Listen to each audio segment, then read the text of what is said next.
Kapalaran ng Gemini ngayong araw ng April 8, Gemini. Sinasabi po dito na ating tarot card Gemini na ang pinakamayor na problema ninyo sa ngayon ay pera. Sabi rin po dito, maaaring parang hindi na pag-iisipan, basta gastos lang ng gastos at may pagka-generous kayo, tulong na ng tulong, tapos hanggang sa napansin ninyo, wala na palang pera. Sinasabi rin po dito na dahil sa inyong kabaitan, ay parang may good karma na darating sa inyo. Sabi rin po dito, may isang babae din, yung napaka-generous ng Gemini. Sabi rin po dito na maaring magkakaroon kayo ng parang hindi inaasahan na buhay na parang sobrang yaman.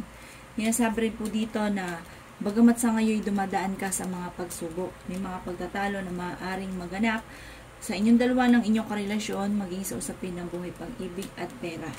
At meron kang pakiramdam sa ngayon daw po, Gemini, na parang matagal mo nang pinagtitiisan ang problema ninyo. Pinanghihinaan ka daw po ng loob. Sabi rin po dito, maaaring parang pakiramdam ninyo na minamalas daw po kayo sa ngayon. Sabi rin po dito, kayo daw po ay magiging matagumpay. Marami pa mga magagandang oportunidad ang darating.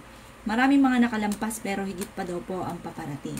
Basta pag-isipang mabuti ang bawat desisyon, lalo na tungkol sa usapin ng pera. Parang kailangan mahalin nyo naman ang inyo daw pong sarili muna. Kasi parang halos lahat ay ibigay nyo na.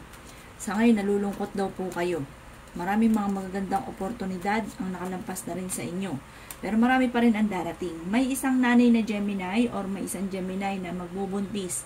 Sabi rin po dito, maaaring energetic kayong tao, kayo ay fighter na tao, mapagmahal kayo sa pamilya. Ang lucky color po ninyo ay red at ang lucky number po ninyo ay nagsisimula sa number 9. Ganoon din po ang number 12, 39, 40, 42, at number 6. Good luck po!